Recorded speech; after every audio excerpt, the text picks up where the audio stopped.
Orang mikir kayak gini ya, investasi bodong, uang, dan lain-lain. I think this is a finance problem. This is a numbers problem. Menurut gue, the core problem is not finance. The core problem is human emotions. Yaitu greed.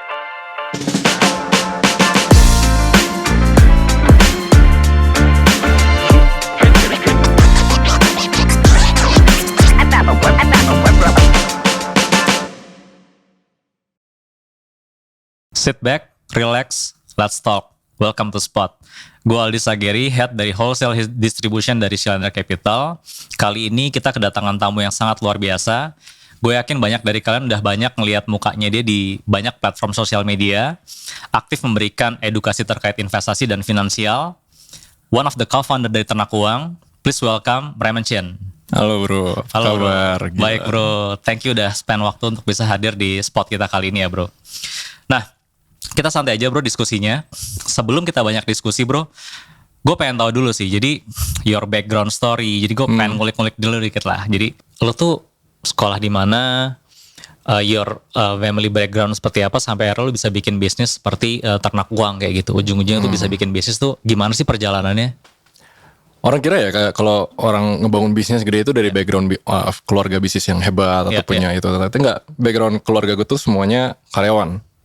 Bokap gue karyawan, nyokap gue ibu rumah tangga, which fine gitu. Nggak ada entrepreneurship sama sekali gitu. Oke. Dan growing up juga gue nggak di circle entrepreneurship sama sekali. Gue di sekolah kecil dari SD sampai SMA itu di Tunas Bangsa, Anglo, Lipo Cikarang pasti nggak ada yang dengar gitu. Terus kayak dari kecil tuh gue nggak ada ambisi sama sekali. Kayak kerjanya tuh main game terus karena waktu itu escape. Nah pas kecil tuh gue kebanyakan dibully dan gue gak punya self esteem, gak punya confidence. Ada yang berani ngebully lo kan, badan lo segede ini. Bro, dulu gue gak kayak gini. Justru sekarang gue kayak gini karena gue revenge. Gue kayak nih orang-orang yang bully gue sekarang nge-DM gue.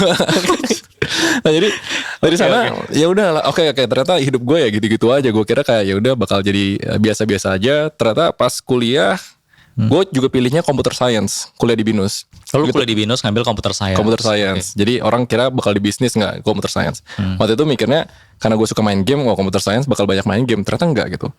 Dan itu backgroundnya tuh karena gue lihat digital ya komputer. Karena itu pas growing up, karena gue 94.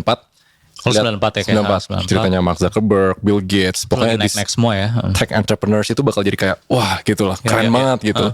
Nah akhirnya ya udah gue pikir kayak masuk ke computer science gitu. Ternyata kerjanya coding gitu. Dan gue gak expect sama sekali kerjanya coding. Lo ketrap dong di situ. Lo kok malah gue coding gitu kan. Ketrap dulu bilang kayak ini gak, kenapa gak ada kayak yang bermain komputer atau gimana gitu coding. Oh ya udah lah gitu. Sama gue masuk kuliah, masuk jurusan juga gue gak mikir panjang kayak ya udah computer science gitu. Gak ada ambition gitu. Tapi ya pas ceritanya tuh first tipping pointnya pas semester 3 semester 4. Oke. Nah itu tuh gue masuk seminar, ditawarin opportunity buat freelance programming, bikin mini game education company dia waktu itu. Oke. Gue gak tahu dia masih ada atau gak sekarang. Gue gak bisa bilang brandnya ya. Oke. Intinya freelance berpenghasilan 30 juta per bulan tuh sempet tuh di semester 4. Gila lu semester 4 30 juta per bulan itu gede banget sih bro. Iya lumayan. Dan itu blessing in disguise-nya. Ternyata demand-nya gede banget. Computer science, orang yang bisa coding tuh demand-nya gila banget gitu. Iya. Dan It's basically ya supply and demand kan. Benar. Saya kira dari sana jalan, terus gue ditarik terus sama BINUS masuk ke circle entrepreneurship walaupun freelance gitu kan. Dia suka jadiin mahasiswanya success story. Akhirnya dari sana I build my reputation gitu. Dari sana ternyata freelance-nya stop. Tiba-tiba there's no more project. Pas no more project waktu itu nggak tahu gue di pikiran apa. Gue orangnya nggak bisa sama sekali waktu itu. Ya udah gue kumpulin teman-teman gue daripada kita nunggu project, kita cari project sendiri gitu. Jadi teman-teman lo yang ada di yang tadi ngerjain project freelance itu. yang freelance itu tadi. Ya gue kumpulin lu mau nggak kita bikin company bareng, kita kerjain project luar, kita carilah projectnya gitu misalnya. We have no idea siapa yang bakal jualan. Emang lu ngerti kayak setting APT, lu ngerti cara bikin quotation, lu ngerti nggak ada gitu. Terus akhirnya ya udah jadi learning by doing gitu. Akhirnya di sana jalan agency, gue lulus kuliah nggak kerja sama orang, lanjutin agency, fast forward 4 tahun. Gue akhirnya bisa punya team of 30, punya cabang di Singapura. Project terakhir tuh nilainya sekitar 4M, 5M. Jadi kayak anything digital. Waktu itu tuh gak banyak yang bisa bikin kayak mobile apps, website gitu. Sebenarnya backstory-nya itu kayak it's not planned. I'm not a business person kayak dari lahir atau gimana. Ternyata ya hidup yang ngebawa sampai sana gitu. Oke, jadi sebenarnya kalau untuk nge-wrap up dikit ya tadi. Sebenarnya gue gak setuju sih. Gue cukup setuju saat lo bilang waktu tahun-tahun umuran 94, karena kan gue 90 hari. Jadi pas gue lulus kuliah, itu banyak teman-teman gue tuh banyak yang ngambil entah di finance atau di oil and gas. Karena saat itu masih kena stigma orang-orang zaman dulu yang dimana lo pasti kalau mau kaya, lo harus kerja di 2 sektor itu tuh. Finance, oil and gas. Finance and oil and gas gitu. Oke. Nah teknologi tuh nggak dilirik, kayak dunia IT tuh nggak dilirik saat itu. Nah tiba-tiba 5 tahun abis kita lulus, itu baru mulai muncul tuh ada story yang kayak dulu bilang ada Mark Zuckerberg, tiba-tiba Apple mendunia segala macam, walaupun itu sebenarnya udah lama kan. Tapi itu justru jadi flip coin. Orang-orang yang IT tadinya mungkin kerja jadi admin, jadi ya udah IT security segala macam, jadi bisa bikin perusahaan sendiri, apalagi tech companies jadi bertumbuhan terus kan. Setelah gue tuh lulus dari kuliah itu 5 tahun gue kerja, mulai tuh ada Gojek tiba-tiba, ada Tokopedia di Indonesia. Terus dari situ kita baru melek, orang-orang yang gak ngerti dunia teknologi tuh ngeliat kayak ternyata di luar tuh ada Amazon. Sebenarnya kan tuh perusahaan-perusahaan lama, tapi kita nggak ngeliat. Nah itu juga menjadikan gue mengerti bahwa sesuatu yang besar di US market itu pasti akan besar juga nanti di emerging market. Contohnya Indonesia, mulai dari India, mulai dari Vietnam, terus pasti lari ke Indonesia. Jadi di situ gue ngerasa memang benar ternyata sesuatu itu nggak akan sustain for a longer term atau selamanya lah, atau for eternity. Jadi mungkin dunia oil and gas yang dulu mungkin jadi primadonanya anak-anak baru lulus kuliah, sekarang semua orang ngambilnya computer science semua men rata-rata. Jadi gue kalau ngobrol sama anak muda sekarang, lo kuliah ngambil apa? IT. Karena mau apa? Mau bikin startup. Udah beda kayak kita zaman dulu pengennya kerja di company. Nah yang lo lakukan tuh menurut gue cukup menampar banyak anak muda yang baru kuliah seperti gue zaman dulu yang pengennya kerja di gedung-gedung tinggi. Pas lo ngobrol, lo masih semester 3, semester 4, gaji lo 30 juta, it's a lot of money man. Iya benar. Terus publik udah mulai accept, dan trennya kan juga sampai ke 2015 gitu. Kalau langsung 2015, 2016, pokoknya anything yang orang bisa bikin apps keren, itu langsung otomatis sih publik ngeliat, oh this is worth a lot gitu misalnya.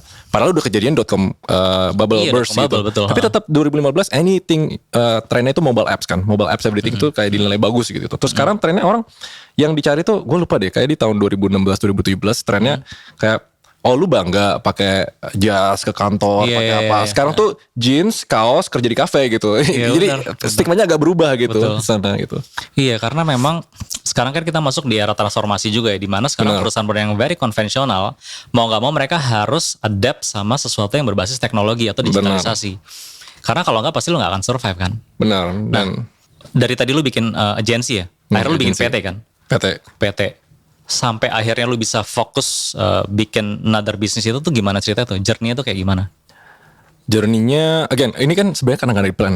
Karena gue gak di plan dari awal mau begitu. Tapi setelah gue ngebikin agency, ada beberapa klien yang jadi success story. Analoginya lu berhasil nih bikinin mobile apps mereka, lu berhasil bikin strateginya, go to market. Tapi at the end is their product bro. Kayak lu ngejalanin agency, ya lu dapat duit, lu dapat recognition, dapat skill, tapi at the end is their product. Gue akhirnya dapat ujung frustasi gue tuh di tahun keempat gue ngejalanin agency. Kenapa gak gue bikin sendiri gitu? Why not gue? Karena gue boring gitu. Kayak kok kesannya kayak gue bikin company lain sukses tapi gue nggak bikin sendiri gitu. Iya betul. Akhirnya waktu itu gue jadiin side project doang. Sambil gue jadi CEO agensinya, gue masih bikin project. Gue cobain beberapa startup dan gue gagal 7 kali. Gue actually gagal 7 kali. Total. Apa aja tuh startupnya tuh di model bisnis apa aja tuh? Macam-macam. Mulai dari kayak ada fruit subscription namanya Fruitani, gue ingat banget. Portal beasiswa namanya Beaskolar. Idenya tuh macam-macam bro. Tapi intinya gue mau coba apa nih yang tech company yang gue bisa coba bikin akses direct to retail, terus gue mau coba market dari sana gitu. Ternyata gagal semua, dan setiap gagal tuh gue learningnya beda-beda. Always a different reason. The market is not ready yet, logistik atau supply chain yang gak memadai, economics yang gak make sense, terus kayak co-founder problem. Akhirnya yang terakhir gue nemu sesuatu yang lumayan tick gitu. Gue lihat kayak banyak entrepreneurs kenapa mereka bisa sukses. Karena at one point of their life tuh mereka ngelihat ada satu problem yang mereka sendiri aja kegelitik. They have one core problem yang kenapa gue nggak solve ini. Problemnya lekat banget. Dan waktu itu gue selalu ngebikin sesuatu yang nggak passion, nggak yang gue suka gitu misalnya. Akhirnya terakhir gue bikin di bidang wellness, fitness gitu. Simple website buat booking personal trainer. Itu startup terakhir sebelum ternak uang. Menarik. Oke, pertama gue approach satu-satu tuh personal trainer. Lu dapat klien dari mana? Dari referral gitu. Gimana kalau ada website semuanya suka? Gue udah ngeliat, oke ini validation gitu misalnya. Gue bikin websitenya, gue kumpulin semua personal trainernya, jalan deh kayak 2 bulan, 3 bulan, ternyata bisa hit omset 20-30 juta gross. Tapi bottom line-nya jelek karena kan komisi kita cuma 20%. As a tech company, terus gue pikir ya udah scalable yang penting gitu. Akhirnya sampai sana, gue somehow di approach sama satu company yang startup baru dapat funding dari EV waktu itu. Terus dia approach gue buat akuisisi. Bro, lu daripada bikin sendiri, lu mendingan lu bikin di ekosistem kita. Karena kita mau bikin kayak complete end-to-end wellness startup. Itu pertama kali startup gue diakuisisi. Itu startup lo yang di bidang tadi tuh, booking personal trainer itu. Benar. Itu yang di-acquire. Itu yang di-acquire. Tapi sebenarnya bahasanya kalau teman-teman di sini yang nonton tuh sebenarnya bukan acquire, tapi acquire. Apa tuh? Acquire itu jadinya dibeli tapi lu di-hire gitu. Oh, jadi lo kerja di situ. Gue kerja di sana jadi VP Product and Growth. Oh, jadi selain lu dibeli sahamnya, lu dapat cash of money, tapi lu juga akan digaji karena maintenance lu ngejabat sesuatu di perusahaan itu. Gue ngejabat sesuatu, terus gue dapat options juga di sana gitu. Jadi lagi gue jadi kayak founding timnya juga gitu. Quite a good deal dong. Technically it's a good deal. Technically it's good deal loh. Tapi justru itu dimana gue dapat quarter life crisis. Karena technically sih lu gak pernah kerja sama orang seumur hidup lu. Oh ternyata gini rasanya kerja Itu sama pertama kalinya lu kerja sama orang. First time ever gue kerja sama orang. Oh ternyata harus kayak absen ke kantor dan lain-lain gitu. This is not kind of freedom I want gitu. Akhirnya dari sana jalan, pandemic hits, fitness industry as you know. Ya. Gitu. Padahal ya sebelum pandemi ya. Itu tuh Indonesia lagi di tipping point, middle class boom, fitness industry naik, probably projected CAGR-nya di 30%, 20, 30 itu lumayan gede gitu. CAGR 20% sih bagus banget sih bro. Nah itu dia, sebenarnya projectednya kayak gitu, tapi nggak happen. Akhirnya WFH semuanya terjadilah TikTok trend, semua orang ngomongin saham, dari joget-joget ngomongin saham gitu misalnya. Udah deh, gue mulai sebagai side hustle, baru jadi ternak uang sekarang gitu. Oke, ternak uang malah jadi dari awal tuh sebenarnya side hustle sampai jadi sebesar ini ternak uang. Side hustle pas gue masih jadi VP waktu itu. Tapi sorry Ray, jadi selama lu ngebangun bisnis ya, tadi kan lu bilang sebenarnya banyak juga bisnis lu yang gagal gitu kan. Sampai akhirnya lu bisa bikin bisnis yang bisa diakuisisi sampai di hire juga di perusahaan tersebut. Jadi gue ngelihatnya ya, jadi semenjak lu kuliah itu sampai lu akhirnya sekarang udah settle di bisnis, lu tuh selalu jadi one of the co-founder pasti kan di perusahaan-perusahaan itu. Selalu. Nah itu tuh what is the pain point sih bro becoming the leader gitu ya dari company yang notabene lu pasti nge-build satu company, lu bikin lagi satu company, bikin gagal berhasil. Pain point-nya tuh apa aja? Masalahnya tuh apa aja sih bro yang bisa lu sharing ke kita? Yang paling gede ya accountability. Mau tim lu yang salah, lu salah. You need to have that kind of accountability, apalagi kalau jadi co-founder ya. Kayak lu you cannot blame the team. Because at the end, even pas gue kerja jadi VP gitu, mau timnya salah, lu yang salah gitu. Betul. Lu harus punya top accountability bahwa kalau unit lu salah, lu yang salah gitu. I think itu salah satu burden yang paling berat yang orang nggak expect pas orang mulai bisnis kan. Kenapa gue stres banget, apalagi yang sebelumnya karyawan ya, KPI dan lain-lain, oke lah gitu. Tapi pas bisnis dan there's no one else to blame. Lu mau salahin siapa selain diri lu sendiri? Betul. Yang kena itu bukan the fact itu gagal, tapi yang kena tuh egonya. Oh ternyata you're not good enough gitu. Itu tuh kayak muter gitu. Itu crazy sih. Tapi ya itu probably one of the biggest thing lo harus tahu kayak when you do this, it's all up to you gitu. Nggak bisa salahin orang lain gitu. Oke, noted. Banyak teman gue yang set up their own business, terus mereka berlomba-lomba untuk gue jadi CEO-nya ya, gue jadi CEO, gue foundernya, gue harus jadi CEO gitu. Gue nanya hal yang sama ke orang-orang itu. Emang lu nggak tahu ya susahnya jadi CEO apa? Itu bukan cuma masalah lu keren karena title, tapi lu harus ngadepin yang namanya investor, lu ngadepin yang namanya customer, lu harus ngadepin sama yang namanya tim lo sendiri gitu. Karena keberlangsungan perusahaan itu di tangan lo, bukan karena title lo gitu. Benar. Itu kan paling susah kan. Tapi gue pengen juga deh di-sharing pas lo jadi CEO di ternak uang. Kalau tadi kan bisnis-bisnis yang lo jalan itu kan notabene lo udah ngerti tuh. Benar. Game field-nya, play-nya gimana secara mainnya. Tiba-tiba lo masuk ke dunia capital market lah, quote on quote. Lo mengedukasi literasi tentang pasar modal gitu kan. Which gue sangat-sangat happy karena ada sosok muda kayak lo yang bisa bantuin kita yang di industri. Itu bisa nge-leverage knowledge ke anak-anak muda gitu. Tapi susahnya gimana Ray? Jadi lo adjustmentnya seperti apa pas masuk ke pasar modal, tiba-tiba mimpin suatu perusahaan yang menurut gue one of the best dan the biggest at tech company ya, yang terutama nge-fokus ke literasi ke keuangan gitu. Jadi gue happy banget, tapi gue pengen tahu apa aja pain point di ternak uang, bukan di bisnis lo yang lain, di ternak uangnya gitu. Kita mulai dari ini kali ya, dari per-CEO-an ya. Iya. Oke. Jadi sebenarnya kan side hustle di awal. Gue punya full time job, dia yang full time di sini, Timothy gitu. So technically waktu itu dia jadi CEO gitu. Tapi awalnya dia CEO. Yes, ya. Karena dia run the thing gitu. Gue bantu support di teknologi, gue bantu support di business administration dan lain-lain gitu, ngebikin PT, tanam modal, financials dan lain-lain gitu. Despite what everyone thinks, dia dulu tuh kita di different phase lah. Waktu itu gue yang punya banyak experience, dia jago pasar modal, saham, dia jago saham, udah kayak gitu. Tapi banyak banget skill gap saham dan marketing dia. Dia banyak skill gapnya yang perlu diisi gitu. Nah waktu itu kayak gitu. Tapi things change a lot tuh pas pertama kali gue ngerasa kayak kayak ini cuma jualan gitu misalnya. Ya udah jadi duit sampingan gitu. Tapi who knew pas lagi naik tipping point itu pas tiba-tiba Sequoia approach kita. Oke. That's the first time ever. Terus kayak gue sebagai orang startup, gue kayak, Sequoia, it's a big deal kan. Ada sih beberapa VC yang approach kita sebelumnya, tapi gue kayak, ya udah gitu cuma ngobrol doang. Tapi this is Sequoia gitu. Ini lu baru run Ternak Uang berapa lama tuh pas Sequoia approach kalian? 6 bulan kayaknya, 6 bulan. Or less, Sequoia- 5 months. Jadi dari 5 bulan, Sequoia ada approach lo. Kira-kira kayak gitu lah, 5 bulan, 6 bulan. Itu it's a good things loh man. Gak Iya. banyak startup yang baru awal di approach sama VC sebesar Sequoia gitu ya. Iya. Terlepas Sequoia kan punya investment arm tuh namanya Search Accelerator Nah, segala macam. itu kan. search. Kita di sama search. Kita di Oke. scout untuk search. Di scout sama itu bagus loh bro. Iya, Terus? iya. Waktu itu mikir kayak gitu. Terus kayak pas kita pitching timnya siapa dan lain-lain, sharing experience gitu. Waktu itu tuh yang paling make sense. If gue bilang ke Timothy, lu beneran mau jadi gede nggak? Bukan side hustle gitu. Lu mau jadi serius nggak gitu? It's a different game karena gue udah ngalamin.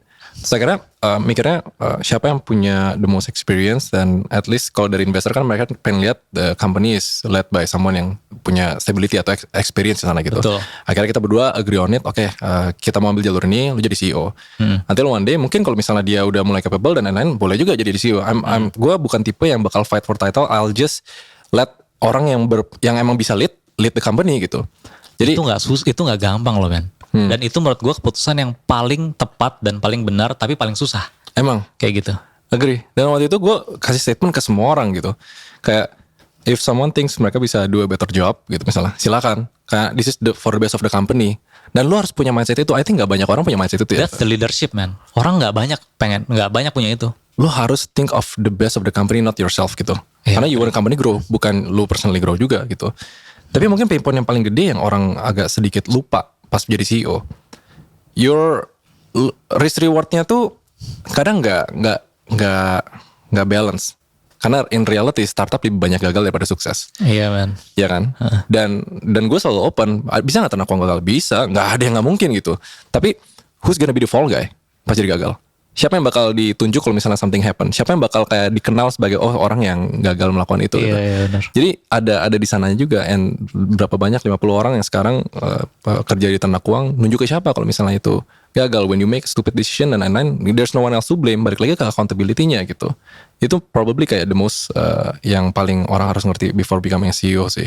It's not about the title, tapi lu pegang tanggung jawaban itu gitu. Wah gila itu intens itu. Wah itu it's a very lesson learn ya buat orang-orang menurut gue yang. Karena banyak banget loh Ray, gue bisa sharing ke lo ya. Jadi banyak banget yang datang ke gue gitu ya, datang teman-teman kita lah gitu. Minta tolong dibantuin fundraising, dibantuin apa. Terus mereka bilang ya gue CEO-nya, gue bangun ini, gue punya idea dan lain-lain bla bla, gue bisa ngerjain A, B, C, D, E. Cuman I don't sense the leadership kayak yang kayak gue liat di lo ya. Maksudnya the thing becoming the founding members gitu ya. Itu sebenarnya untuk buat company lo maju kan. Even though lo nanti semua gak ada di sana tuh. Iya. Lo, Timothy, Feli gitu gak di sana, lo kan pasti berharap company bisa tetap sustain kan. Benar. Nah itu yang susah menurut gue. Benar. Nah tapi kalau tadi ngomongin ya, lo sama Timothy dari awal bikin, nah Feli tuh ketemunya gimana tuh ceritanya? Feli bisa masuk ke Nah Ternak Uang sebenarnya tuh gimana? Feli itu datangnya terakhir. Oke. Yang ngebangun bareng pas di PT di akta paling pertama pendirian tuh gue sama Timothy. Tapi kita mikir kita jualan saham, edukasi finansial. Dia kuliah SI, belum lulus lagi. Terus gue Iya, kuliah IT gitu. Lu ada apa, credibility apa gitu. Terus kayak waktu itu siapa nih yang kita harus cari nih gitu misalnya. Lu bisa ambil license gak? Iya tapi lama gitu. Ya udah, akhirnya kita coba tuh ngajak si Feli tuh. Akhirnya gue Zoom meeting sama dia, tapi dia bener-bener kayak brush off banget, ditolak mentah-mentah gitu. Oh gitu? Waduh sombong juga nih gitu kan.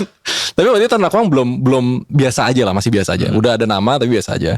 Akhirnya kita grow lagi 2 bulan 3 bulan. Barulah kita ajak dia, dia consider gitu. Akhirnya buy in. Saat itu Feli udah keluar dari market, maksudnya udah keluar dari perusahaan. Udah, dari pertama gue approach dia tuh dia udah keluar, dia udah full content creator. Akhirnya itu join for the sake of ngelengkapin the team. Karena I know how crucial it is untuk punya a solid team dengan skill yang complementary. Especially kalau you want to pitch to investors. Kayak mereka mesti tahu kayak dengan management team itu punya kompetensi yang lengkap gitu. Yeah. You cannot run a tech company without a tech person satu. You cannot run finance company without finance person dua gitu misalnya. Jadi kayak ya udah gue checklistin gitu. Akhirnya dapatlah Feli gitu. Terus kayak gitu jalan. Nah hal-hal yang kayak lo jelasin barusan ya Ray, gue penasaran. Itu lo dapat dari lo.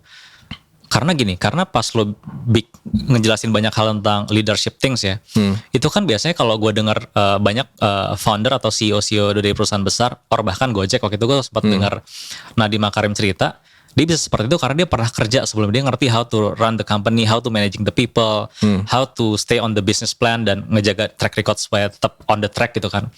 Nah tapi kan kalau dengar cerita lo tadi, lo dari kuliah udah bisnis, lulus kuliah bisnis. Apakah itu semua jadi kebentuk your skill set untuk nge-lead company, nge-lead people? Karena yang paling susah dari nge-lead company adalah si people ya kan, menurut gue yang tadi gue bilang. Itu paling susah. Kalau numbers itu kita bisa otak-atik. Bisnis kita bisa otak-atik. Tapi orang kan ada perasaan yang kita jaga gitu kan. Ada hal yang gak terlihat, intangible values lah yang gak kelihatan. Itu lo dapetin pas itu ya, up and down dulu waktu bikin bisnis ya, lo belajar dari situ ya? Gue selalu bilang sih sebenarnya di social media gue sangat recommend anyone first business itu start di agency. Agency itu nge-encompass hampir semua soft skill yang lu bisa pelajarin di bisnis gitu. Pertama, you're multi-industry. Gue hampir gak ada satu industri yang gue belum sentuh di agency. Legal, entertainment, logistik, oil juga pernah gitu. Jadi kayak lama-lama tahu semua gitu. And working with the clients, mereka nonton quote-unquote jadi kayak mentor lu gitu. Kan belajar kan. Tapi pertama lu harus punya rasa penasaran. Karena kan gak banyak orang kayak ke klien, emang lu kayak gini gimana sih? Gak banyak yang suka nanya gitu kan. Sampai ya learning by doing. Tapi gue termasuk jalur lambat. Karena gue learning by doing. Pas misalnya the agency skills ke 15 orang, 16 orang, pertama kali baru gue ngerasa kayak ada operational inefficiency. Kenapa banyak drama, kenapa banyak performance management yang gak bagus dan lain-lain. Akhirnya belajar gitu. Pernah kayak negosiasi kok gagal mulu gitu. Akhirnya belajar. Akhirnya belajar tentang behavioral psychology, gimana cara managing people. Gue baca buku-bukunya tentang leadership dari John C. Maxwell. Terus kayak gue communication skill di Dale Carnegie, how to influence people. Gue belajar sendiri. Kenapa? Dari penasaran. Karena kenapa gue ngelakuin satu terus kenapa ini nggak works gitu. I think sama kayak di bukunya Grit dibilang kayak gini. Kenapa orang sukses karena ada satu rasa by nature lo harus punya rasa penasaran yang kuat. Dan itu alone tuh bisa fuel you to learn something. Tapi ditanya perfect gak ilmu gue untuk menjalani ternak uang? No, masih mungkin more than 50% yang di ternak uang gue lakuin itu pertama kali gitu. Managing a team of 50 plus itu gue pernah paling banyak itu sampai 70-80 gitu. Ya tapi banyak kan part time, banyak apa, jadi kayak come and go to people gitu. Itu gak gampang itu. Dan apalagi ternak uang dibangun pas WFH. How do you build a remote work culture dengan selama ini tuh lu kebiasaan tuh di kantor? Sama belajar lagi gitu. Yang penting kan punya rasa penasaran buat belajar and have the right mentor sih paling ya. Iya benar. Jadi memang sih gue ngeliat the growth of ternak uang itu pertama dia lahir pas pandemic. Dia lahir saat ada yang jatuh, jangan lupa. Iya benar. benar. Nah, maksud gue ternak uang sekarang valuasinya berapa bro? Boleh tahu? Waduh, gue marahin Timothy, dia bocorin di podcastnya Sandi Uno. Iya, harusnya nggak boleh. Ada lah, intinya double digit. Nah. Dan itu udah running berapa tahun bro? Satu tahunan pas valuasi terakhir. 1,5 tahun. The valuation udah double digit. Gue I'm quite speechless lah man. Karena gini, gue tuh ya my background is capital market kan. Jadi gue sangat-sangat I'm very happy begitu tahu ada ternak uang, ada Raymond, ada Timothy, ada Feli di sana yang ngebantuin kita untuk banyak ngeliterasi. Mungkin sedikit heads up ya, mungkin juga lu udah tahu. Jadi di Indonesia itu total investment loss itu kan sangat besar ya. Sangat-sangat besar. Semua berbasis karena literasi keuangan kita yang masih sangat rendah. Inklusi keuangan kita yang masih sangat terbatas. Benar. Jadi ya bayangin aja Ray. Orang yang unbankable aja masih banyak banget di Indonesia. Gimana mereka mau mengerti pasar modal kan? Tapi this is jadi makin menarik gitu karena lo yang bukan datang dari pasar modal, sekarang lo bisa bikin ternak uang. Yang gue pengen tahu ternak uang itu mau lo jadiin segede apa lagi? Karena all the achievement menurut gue udah besar banget untuk perusahaan yang bisa memberikan edukasi keuangan kepada anak muda gitu ke retail market. Karena untuk gitu, karena kita tahu kan Ray, mungkin di the next 3 or 5 years ke depan, pasti piramid yang paling besar jumlah investor retail bakal meningkat. Nah, investor retail kita sekarang udah gak kayak retail investor zaman dulu. Yang gak masuk ke pasar modal. Benar. Yang ngerti cuma deposito doang. Sekarang orang-orang daripada masuk deposito, masuknya reksadana pasar uang. Benar. It's basically cash juga kan sebetulnya. Iya. Nah, next big thing lo dari ternak uang tuh apa yang mau lo adopt atau lo mau dapetin dari potensi market yang menurut gue masih besar banget nih ke depannya. Exactly. Kalau pikir ya, sekarang tuh berapa persen as a company wise ya, gue punya prinsip. Actually gue kemarin baru baca lagi dari Instagram account-nya si Niko Wijaya, value over valuation. Gini deh, seberapa gede tuh gue nggak mikir valuation dulu dah, tapi seberapa value yang kita bisa kasih to the market, to Indonesia gitu. To the society ya. Masalahnya Indonesia tuh problemnya masih banyak banget. especially with financial literacy. Kalau ditanya vision statement kita tuh, kita nggak berubah dari awal kita bangun. Kita meningkatin literasi finansial di Indonesia. We wanna be the number one gitu untuk anak muda. Nice. Yeah. Dan tapi itu touch pointnya nggak cuma satu, belajar cara investasi. There's so many things that you have to touch gitu. Banyak dari segi tadi gue baru lihat datanya dari Pevin kalau nggak salah, ini global ya. Yang problem paling gede sekarang with the younger generation itu, pertama information itu udah jauh lebih accessible. Benar. When information is accessible, orang tuh gampang ke-expose sama new things, interestnya naik gitu. Yeah. Tapi gini, interest sama education itu nggak hand in hand. Bisa kayak tiba-tiba semua orang boom. Kenapa tiba-tiba semua orang interest di investasi? Tapi education is a long term journey gitu. Dan ini interest ini yang nggak disupport dengan education yang kuat, bikin mereka banyak kena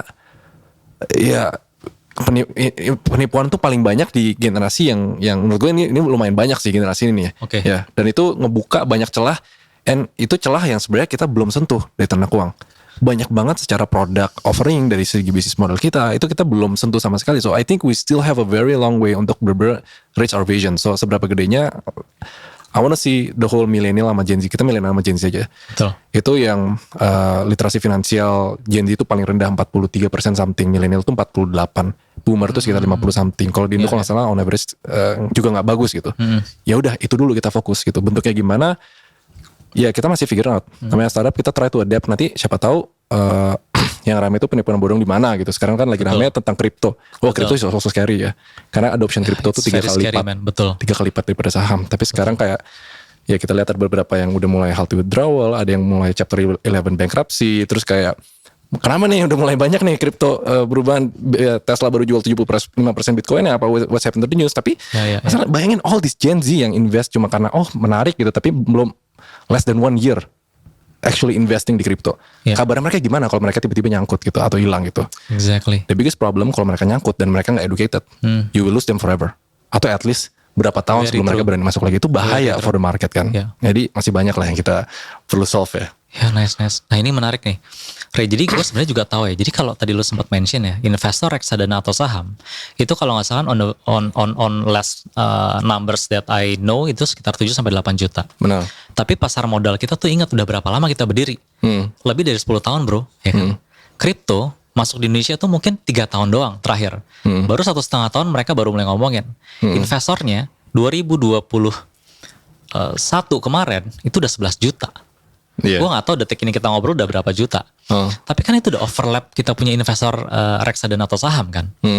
Nah I think pertumbuhan yang very exponential ini juga kadang gak bagus kan, gak selalu baik kan. Benar. Pasti ada something flopnya gitu ya, tiba-tiba bubble. Yang jadi masalah apa? Di saat semua investor kita udah mulai masuk, investor retail kita udah mulai masuk, terus mereka kecewa karena pertama literasi mereka nggak kuat, inklusi keuangannya juga belum banyak, yang tadi masih terbatas. Terus mereka mulai invest karena dengar dari teman, FOMO. Kalau dulu kan kita taunya cuma FOMO, sekarang ada JOMO nih, joy of missing out. Jadi nggak not only fear of missing out, tapi joy of missing out.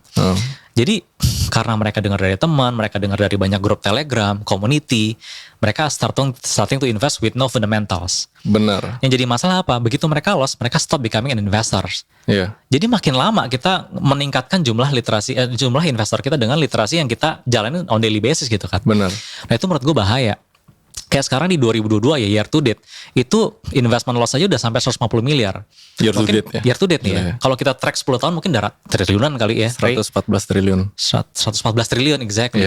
Nah itu dari all asset class, entah itu dari property kayak dari financial sector semuanya. Jadi kan memang masalah terbesar di Indonesia yang kayak lu bilang tadi, orang-orangnya ini belum mature enough untuk ngomongin tentang keuangan. Well gimana kita mau maju kalau secara knowledge keuangan orang-orang aja masih kayak gitu kan. Benar.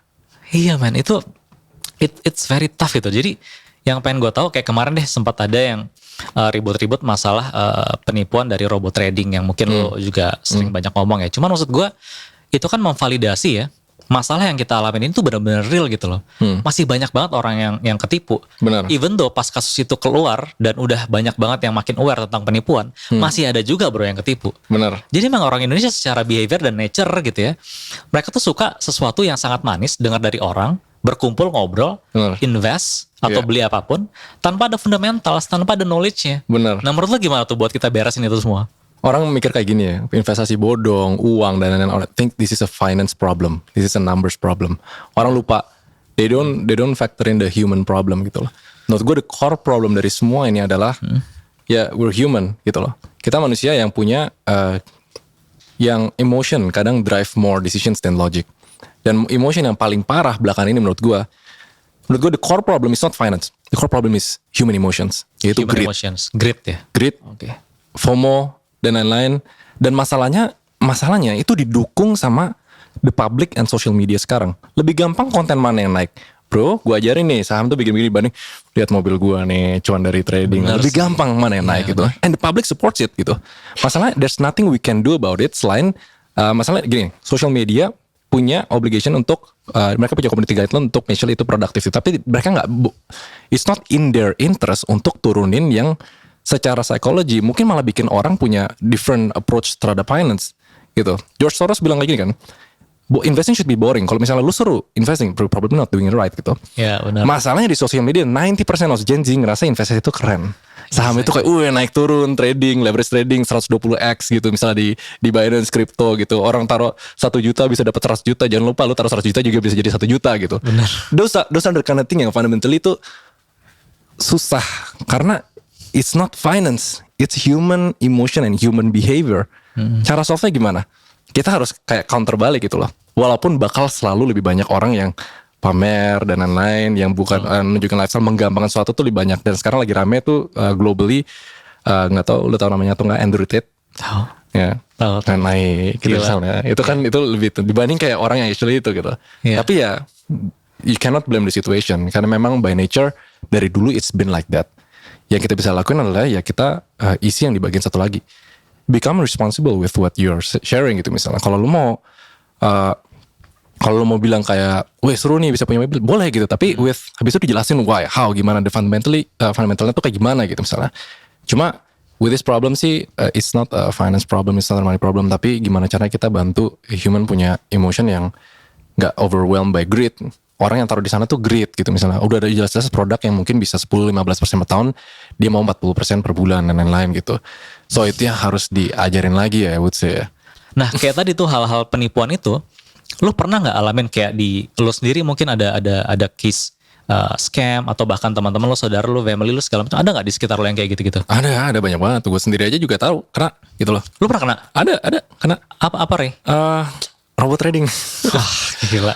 sama lah tentang situasinya greed. Tapi gini, kalau gue I put money yang gue bisa lose. Intinya Oke, kayak gitu. iya. Dari awal tuh gue udah punya kayak personal finance rule, kayak kalau gue taruh di sesuatu yang gue nggak bener-bener ngerti, I put money that I can lose gitu misalnya. Tapi berlaku nggak buat semua orang kayak gitu? Iya, I think Karena that's- they put their life savings loh. Life savings mereka ke gini terus kayak nyangkut gitu. Itu bahaya banget. Nah itu kayak gitu tuh tanggung jawab siapa menurut lu, Rey? Harusnya tuh there's no one else to blame selain orang yang taruh duitnya gitu. Kalau ditanya salah siapa, I would say bisa juga salah publik gitu loh. Iya, Tapi masalahnya publik mana bisa disalahin. The only person you can blame pas duit lu hilang tuh diri lu sendiri, kenapa lu bisa ketipu gitu. Ya. Tapi ya ini makanya tricky question lagi. Tapi ya, yang pasti gini, yang investasi bodong tuh salah. Yang mereka salah gitu. Benar. Mereka leverage emosi gitu. Tapi kalau misalnya dia tanya, ini salah siapa? Ya salah mereka. Tapi salah lu juga untuk taruh duitnya itu gitu.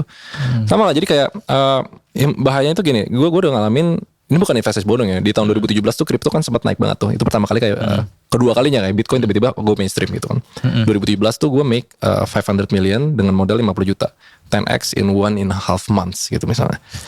Wah, Crazy, man. Gila. crazy bro. 2 minggu kemudian balik ke 50. Harusnya lu beliin jam dulu, bro. Bro, gue masih inget banget koinnya namanya Ignis. Lu tau gak? Nggak tau ya? Gua nggak NXT dulu 2017 NXT dia nge-airdrop Ignis, Oke, greedy. Orang bilang ini bisa berapa? 500 juta jadi 2,5 M gitu. Ya balik 50 juta. Akhirnya gue stop loh. Akhirnya gue bener-bener stop investing di kripto sampai tahun 2020. Sampai gue bener-bener pelajarin lagi lebih detail blockchain, implementationnya, kayak mulai lihat beberapa hedge fund udah mulai bikin itu, ada Iya, crypto udah fund. mulai dan masuk juga kan segala baru macam. mulai lagi gitu misalnya. Tapi I'm not like everyone gitu. Yang masih penasaran dicoba-coba terus mereka bisa gagal gitu misalnya. Terus kayak for good gitu. Nah itu yang salah siapa ya? Ya nggak tahu. Nah, everyone is at fault gitu. Susahnya ya yang benar tuh kalau semuanya educated, tapi it'll take like a very long time. Jadi hopefully Ternakong bisa jadi part of that solution. Ya, I hope so bro, karena menurut gue itu penting sih. I hope Ternak Uang juga bisa ngasih jalan buat para investor muda yang bakal jadi soon to be big investor kita di Indonesia ya, untuk bisa lebih bijak lah ya untuk mereka berinvestasi. Karena menurut gue investasi udah jadi penting atau jadi keharusan, karena the simple things to beat the inflation ya you have to invest gitu kan. Ya menurut gue keharusan. Kalau gue Keharusan. I think it's a must. Tapi di aset kelas seperti apa, di sektor seperti apa, industri seperti apa, itu terserah orang-orang, tapi investasi emas gitu kan. Karena inflasi nggak bisa kita lawan kalau kita cuma mau savings di tabungan doang, bos ya kan. Malah berkurang duitnya. Iya, malah kepotong admin lah segala macam bla bla bla. Nah, yang menarik di Indonesia ini kan sebenarnya kayak institusi atau lembaga-lembaga pemerintah udah banyak yang fokus untuk membereskan masalah-masalah scam dari penipuan di industri keuangan ya, Ray. Cuman kalau kita ngeliat kayak tadi lu bilang, anak-anak muda itu sekarang ngelihat sosial media ya, mereka buka TikTok, mereka buka Instagram, mereka ngeliat ada satu influencer ngomong, "Woi, gue baru beli mobil ini loh, gue taruh di koin A, B, C, gue taruh di saham A, B, C." Nah, ternyata itu men-trigger mereka untuk udah gue investasi, gue ngikutin.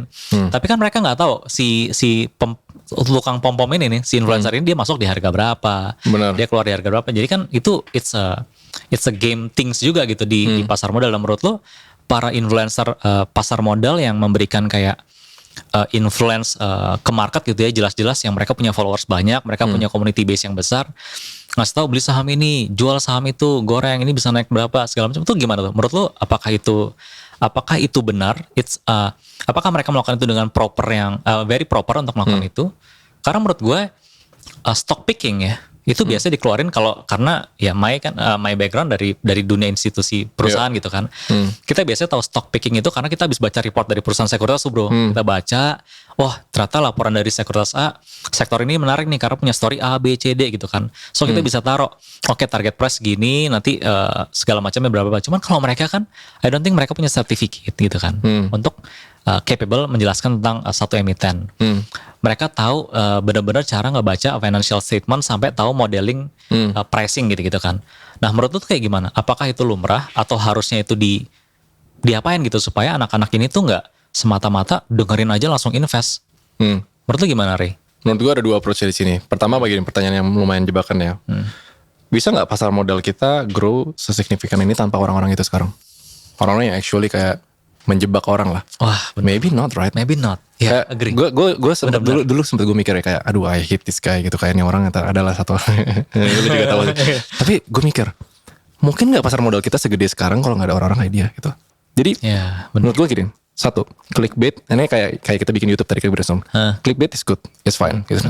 Tapi irresponsible clickbait itu nggak fine. Lu bilang apa, tapi di dalamnya completely beda gitu misalnya.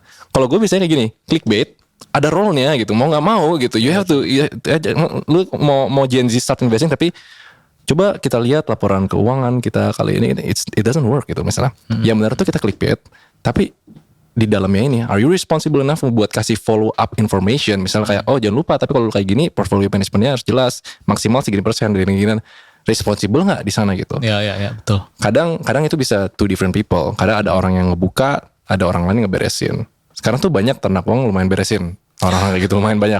Karena kita ada fitur kayak bisa konsultasi bikin apa gitu. Kayak kita ngasih ke orang CFP kita di gitu. Oh ternyata banyak ya. Terus kita yang beresin gitu. Ya udah, jadi kayak by nature-nya memang ada dua role yang berbeda. Gue nggak bisa bilang kayak ini completely salah, masalahnya market kita nggak mungkin segede sekarang kalau misalnya nggak ada orang-orang ini gitu. Sekarang gimana caranya kita beresin ini nih gitu, biar mereka nggak gone for good gitu. Wah iya benar banget sih, karena ya I think I'm quite agree gitu ya, karena memang kalau nggak ada orang-orang kayak gitu ya, let's say orang-orang kayak gitu, mungkin the growth of our retail investor atau SID kita di KSE itu nggak mungkin se-eksponensial ini kan. Nah, kalau lu sendiri ya, lu invest nggak? Invest. Saham, reksadana, P2P tapi baru dikeluarin, kripto, private equity. Oke, jadi kalau misalnya gua mau nanya gini ya, jadi your investment money management gitu ya, lu paling besar di mana, paling kecil di mana, itu lu sekarang kayak gimana ngaturnya?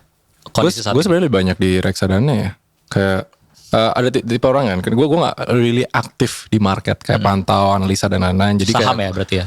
Reksadana, ya itu Maksudnya, itu kalau saham. yang saham, Ya, oke. gue nggak seaktif itu gitu. Tapi ada momen-momennya gue aktif gitu misalnya. Itu pas lagi brainstorm produk di Tanah Uang itu baru porsinya dibanyakin. Pokoknya gue tergantung dari situasi. Gue lagi bisa aktif di mana. Pas kemarin kripto, gue aktif. Akhirnya gue naikin dari cuma 5% ke sempat 20-25% gitu. Gue banyakin kripto banyak gitu. NFT sempat, NFT juga tapi itu gue boncos total, Tapi I don't invest in NFT bro, belum tahu cara mainnya. tapi gini, NFT gue taruh 400 juta waktu itu kan. 400 juta naik ke 600 700 in value ya, in ETH gitu. Terus naik lagi ke 1M, gue tambah lagi, rugi lagi, balik modal, baru gue cut loss gitu misalnya. Jadi kayak gitu-gitu tuh kadang tergantung gue lagi actually interested di mana, gue banyakin portfolio di sana. Karena gue tuh sangat menganut despite semua investment advice, gue paling menganut namanya invest in what you know. Invest in what you know. Benar. Kalau lu lagi tahu banyak research di sana, kayak leverage that information, terus start investing more di sana gitu misalnya. Yeah. Tapi gue adjust situasi juga. I'm a businessman, gue entrepreneur, gue punya day-to-day job. Berapa banyak sih waktu yang gue bisa spend di sini? Jadi karena gue nggak bisa sebanyak itu, cuma bisa fokus 1-2 hal, gue tetap banyakin yang lebih passive investing. Salah satunya SMSCI. Lu invest ke MSCI? Indeks, gue thank you, jualan man. dong. Thank you. Ya, Indeks juga ada dong. That's one of our flagship product di Shalendra. Iya. Karena gini, lu tau gak? Kalau investor asing masuk ke Indonesia, jadi kan sekarang kalau lu tahu 10 tahun lalu investor asing tuh invest ke Indonesia tuh 65% totalnya. Sekarang lu tau gak berapa? Only 46%, 46%. Nah berarti dengan potensi fundamental Indonesia yang masih sangat bagus, harusnya kan mereka starting untuk masuk lagi foreign flow kan, masuk lagi. Benar. Nah mereka itu kalau masuk ke pasar modal kita, itu nggak beli kayak kita bro. Kayak kita kan beli saham, kita suka saham Bank Mandiri, kita beli. Kita beli suka sahamnya Telkom gitu, kita beli Telkom. Mereka tuh nggak bisa, mereka harus masuk secara paket lewat indeks. Nah indeks yang paling foreign suka itu MSCI bro. Iya. Jadi lo nggak salah. Nggak salah dong. Gue ada lah di konten gue 2 kalau nggak salah gue bahas lo itu lo. Gue endorse lo. Thank you. Oke. Tapi dari semua instrumen tadi kayak tadi ya, lo banyak ngejelasin lo invest kayak tadi NFT, lo top up, ternyata lo rugi balik ke BEP gitu ya, break even point, baru lo keluar. Gue pernah diajarin sama owner kita ya, Pak Yos Perangkuan, itu sebenarnya investing itu adalah seni di mana lo harus ngejaga emosi lo. Benar. Karena lo harus tahu target lo returnnya berapa ya, keuntungan lo berapa, itu harus konsisten di disiplin. Sama kalau lagi loss, lo tahu targetnya kapan. Lo harus berani cut loss, stop the bleeding, dan lo harus berani taking profit, stop the greedy gitu. Jangan pengen muncul untung-untung terus. Benar. Jadi itu kayak yang paling susah ya buat para investor, itu yang menurut gue harus kita suapin, jangan greedy gitu ya. Emotion itu memang aspek yang paling susah sih with investing, with trading. Itu emotion itu bukan cuma investing lah, almost all aspect dari manusia. Emotion itu biasanya yang bisa malah make bad decisions gitu. Tapi ya again, itu emotions itu not an easy thing to teach gitu misalnya. Iya benar. Mau gimana pun dia udah punya a solid game plan, tapi kalau misalnya hidupnya lagi gimana, lagi kerasa kayak tiba-tiba pengen apa gimana, itu tuh susah banget. All we can do is give them the guideline and hopefully tapi biasanya gini, mereka harus kecemplung dulu baru biasanya kayak gitu. It's people man. Iya. Gila, lo harus kecemplung dulu sampai lo tahu gimana cara benerinnya kan. Orang tuh suka lupa finance is all about numbers. Finance it's people. People have to start humanizing finance gitu. Nggak semua tentang angka, return dan lain-lain. Karena emotion itu maybe plays a bigger role than the numbers gitu loh. Wah gila, itu menurut gua adalah pesan yang paling tepat untuk kita sebarkan ke our new investor ya di Indonesia. Karena susah men itu, kayak itu di dalam kan soalnya itu kayak emotions tuh sama desire tuh nempel gitu, jadi kayak susah. Nah terus kayak kemarin tuh Ray, gue sempat baca-baca rame di sosial media kayak ke statementnya Bu Sri Mulyani, mungkin lo juga tahu.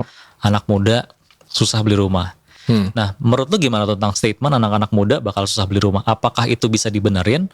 Apakah statement itu memang valid buat kondisi saat ini atau gimana Ray? Sebenarnya gue lumayan ini, gue cek datanya ya. Gue beneran nggak sih rumah jadi makin mahal dibanding sama actual average income gitu? Betul. Gue kayak penasaran gitu. Di 1940 ya pas 80, lupa gue. Pas rumah di Puri itu sempat 40 juta. Gue baru tahu ternyata ada momennya rumah 40 juta. Ternyata ada dulu. Bro, rumah kakek nenek gue itu dia beli dulu harga 7 juta bro. Serius? 400-500 meter 7 juta zaman dulu. Gila ya. 40 years ago. Sekarang rumah segitu berapa bro? Nggak ada bro, sejuta furniture aja. Nah, tapi waktu itu pembandingnya tuh nggak fair. Soalnya kita harus adjust buat average income ya kan. Waktu itu average income UMP-nya tuh kalau nggak salah 100.000 kalau nggak salah. Itu tuh pokoknya rasionya tuh 0,45%, 0,5%, dan ternyata nggak terlalu jauh banget dibanding sekarang.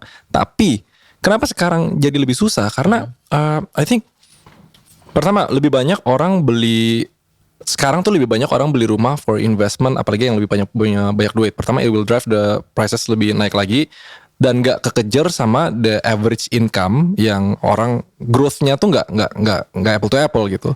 Ditambah sekarang it's harder for younger generation to save karena mereka ke-influence untuk spending ke their wants gitu loh. Bedanya mungkin dulu tuh nggak susah itu kayaknya untuk menjaga diri untuk nabung. Sekarang masalah information everywhere bikin kita lebih susah untuk manage uang kita.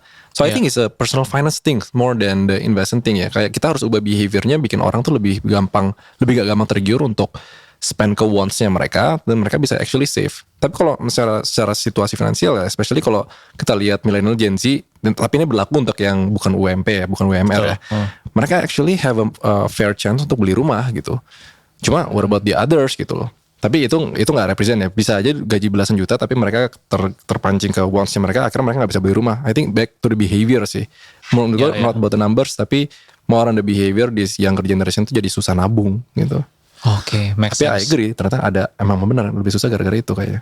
Ya hopefully Ternawang bisa jadi salah satu vehicle kita lah ya di circle kita, hopefully, di industri kita bisa ngebantuin itu bro. Oke, Ray. Kita udah ngobrol banyak banget ya. Cuman ini selalu gue tanyain ke semua teman-teman yang gue baru kenal, apalagi yang tertarik sama dunia investasi gitu ya. Nah, lu kan udah mulai berjalan 2 tahun tentang pengalaman lo di dunia pasar modal segala macam. Lu udah punya belum investment philosophy ala Raymond Chin? Yang pasti I don't invest in what I don't know. Kalau misalnya invest what you don't know. Iya, jadi sesimpel as Dulu gue gampang FOMO. Oh, invest ini beli sini itu cuma ikut aja gitu. Kalau untung, tapi kalau nggak untung kayak sucks gitu misalnya. Tapi sekarang gue make the habit untuk kalau misalnya gue ada denger orang suruh beli ini karena story-nya apa, gue coba double check untuk validate story. Salah satunya gue double check lagi gue buka apps gue sendiri, kayak cek analisanya, kayak cek. Soalnya kita kan nge-collect banyak kan informasinya, bukan cuma dari research tim kita sendiri, kita ada dari beberapa sektor lain. Gue actually baca-baca lagi before actually make a purchase gitu misalnya. Jadi intinya I think buat mayoritas orang mulai implement itu gitu. Dan misalnya kalau lu jagonya atau taunya investasi emas gitu misalnya, dibanding ada orang lu harus ini tapi kalau lu nggak tahu, better jangan invest dulu gitu. Atau invest dalam uang kecil, biar secara psikologi kita jadi lebih incline buat belajar. Tapi gue nggak pernah salahin orang kalau orang pengen investnya di emas terus gue nggak salahin dia gitu. Gue nggak salahin kalau dia mau reksadana, mungkin that's what they know gitu. Jadi kita nggak bisa paksain orang. Yang kita bisa lakuin adalah kita educate mereka dulu, kenapa yang lain lebih bagus, kenapa reksadana pasar uang lebih bagus daripada ini, kenapa ini. Kita harus kasih mereka educationnya, dan mereka harus ngerti dulu before they actually cemplungin significant amount of their money gitu. I think sesimpel itu, banyak orang bakal lebih nggak kecemplung rugi di investasi.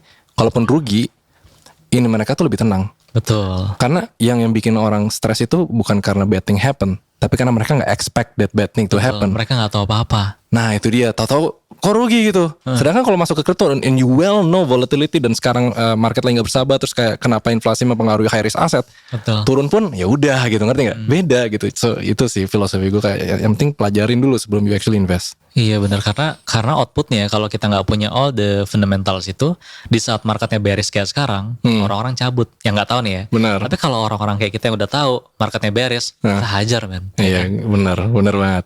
Sekarang lagi lihat beberapa kapan hajar nih. That's nice. Nah, Ray, lu ada pesan-pesan nggak buat para penonton kita yang masih muda, mereka mau terjun ke pasar modal, mau belajar lah, bukan terjun dulu, mau belajar, mereka mau start to invest.